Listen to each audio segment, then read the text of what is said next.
When we think of the Clinton scandals, our minds drift to a blue dress or a forgotten email server. It's almost familiar territory. But what if the most corrosive story was the one we never talk about? On his final day as president, Bill Clinton presided over a scandal that quietly poisoned the very idea of justice. This is the story of how the power to pardon became a commodity, turning the White House into an auction house where freedom for over 140 people, including a notorious billionaire fugitive, went to the highest bidder. This is the real story. It begins in the final frantic hours of January 20th, 2001. Imagine the West Wing, not with the quiet dignity of a transfer of power, but with the frantic energy of a trading floor at closing bell.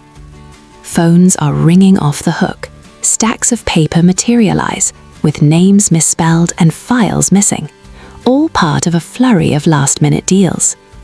The normal process, a slow, methodical review by the Department of Justice, had simply evaporated. A president was racing the clock. At the Justice Department, the man officially in charge of the process, pardon attorney Roger Adams, had already surrendered. Weeks earlier, he had told applicants to stop calling his office and to go straight to the White House. It was a quiet, stunning admission of institutional collapse. The result of this chaos? On that single day, 47 people were granted clemency without a formal application on file. Some had even been previously denied. It was a wholesale abandonment of procedure. But here is the paradox. For 7 years, Bill Clinton had been one of the most stingy presidents in history when it came to pardons. He rarely used the power. So what flipped the switch? What turned this Scrooge of clemency into a Santa Claus for felons? The answer can be found in 2 words: Hillary's campaign. Suddenly, the very nature of a presidential pardon began to shift. The principle of mercy, once a guarded and solemn power, was about to be treated like any other political asset. To truly grasp the change, you have to understand the before.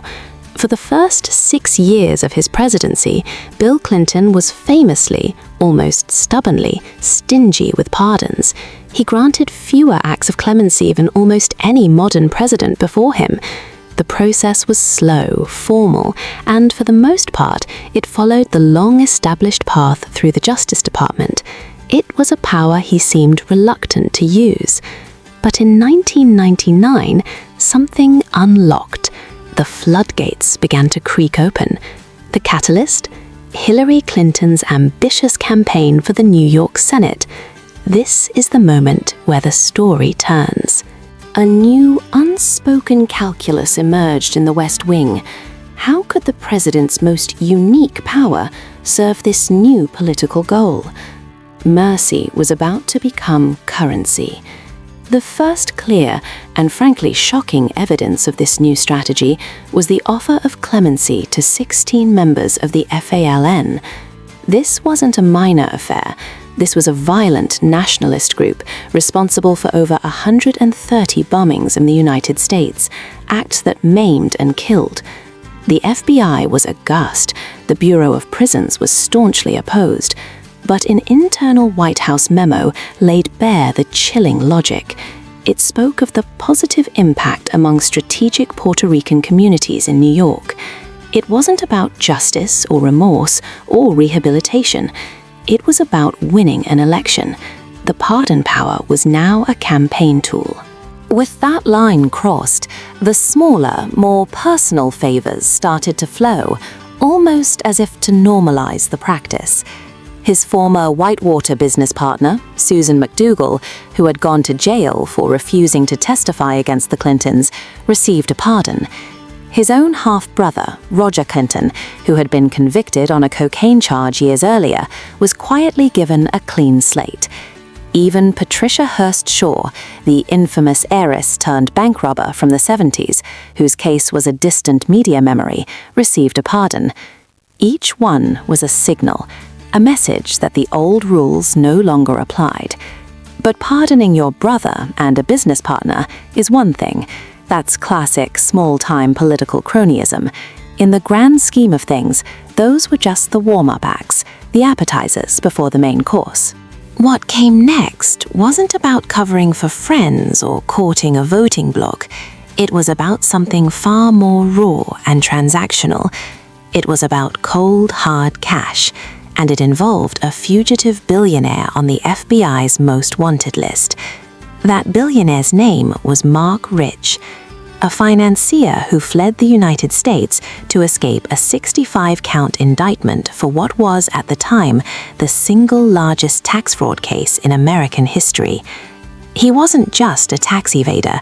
He was an international fugitive on the FBI's top 10 most wanted list, facing what could have been 325 years in prison. So how does a man like that, America's most wanted white-collar criminal, receive a presidential pardon? The answer, as it so often is in these hidden stories, isn't found in legal arguments or political philosophy. It's found in the bank statements. We are about to follow the money, dollar by dollar, from a fugitive's world, straight to the Clintons' doorstep. This journey of money follows two distinct paths. One, a sophisticated high society campaign of strategic giving, and the other, a much cruder, more direct family affair. Let's begin with the first path. The public face of the Mark Rich pardon campaign was his ex-wife, Denise Rich, a songwriter, a philanthropist, and a prominent New York socialite with deep connections to the Democratic Party. The lobbying effort she funded was led by Jack Quinn, a former White House counsel for Bill Clinton himself. This was key. It meant they didn't have to go through the front door of the Justice Department, where the pardon attorneys had already made it clear that a fugitive would never even be considered. Instead, Jack Quinn went straight to the Oval Office, using his personal access to make the case directly to the president, bypassing all official review. But access alone isn't enough. It needed to be lubricated, and this is where the money begins to flow. The giving was strategic, and it was substantial. First, a check for $450,000. Destination, the Clinton Presidential Library Fund. This was a direct investment in President Clinton's personal legacy. Then, a torrent of donations to the Democratic Party, totaling over $1 million. And finally, a contribution of over $100,000 made directly to Hillary Clinton's Senate campaign. Each check was a stepping stone, building a bridge of influence from a billionaire fugitive to the highest office in the land. A $450,000 donation. You might think that's the smoking gun. But if you believe this is just about a wealthy socialite buying influence, you are missing the most sordid part of the plot. This wasn't just about enriching the party or a future library. It became a direct family business. Because while Denise Rich was writing checks, Hillary Clinton's own brothers were collecting fees. Let's follow the second path, the one that leads directly to the family. Meet Hugh Rodham, Hillary Clinton's brother. He was hired by two convicted criminals, a drug trafficker named Carlos Vignali and a businessman named Almon Braswell, to lobby the White House for their pardons. His fee for these services was $400,000. The money was paid, and on January 20th, both men received their presidential pardons. Then there was Hillary's other brother, Tony Rodham. He was hired by a Tennessee couple, Edgar and Vonna Gregory, who were convicted of bank fraud. They put Tony on their company payroll, paying him a salary. They gave him loans, he drove their cars, all while he worked to secure them a pardon. The final tally for Tony Rodham's efforts, nearly $245,000 in salary and another $79,000 in loans, a total of over $320,000. And just like his brother's clients, the Gregorys also received their pardons on Clinton's last day. The deals were done. A fugitive was free, and the president's family was hundreds of thousands of dollars richer. The corruption was now out in the open. But the most devastating judgment wouldn't come from Republicans or the conservative press. It came from inside the Clinton administration itself, and from the one living president whose moral authority was beyond question. The first blow landed from the person you'd expect, the U.S. Attorney for the Southern District of New York, Mary Jo White. She launched a criminal investigation into the pardons, a case pursued with enthusiasm by a future FBI director, James Comey. Congress launched its own parallel investigation. But when called to testify, Denise Rich, the woman at the very center of the financial web, did something that spoke louder than any confession. She invoked her Fifth Amendment right against self-incrimination. In the face of scrutiny, she chose silence. But the legal maneuvering was one thing, the moral judgment was another, and it was swift and brutal. It came from the one living president whose moral authority was beyond question, Jimmy Carter. Asked for his opinion, he offered a single, devastating word to describe the pardons: disgraceful. It came from a staunch liberal defender of the Clintons, Congressman Barney Frank. He didn't see it as politics.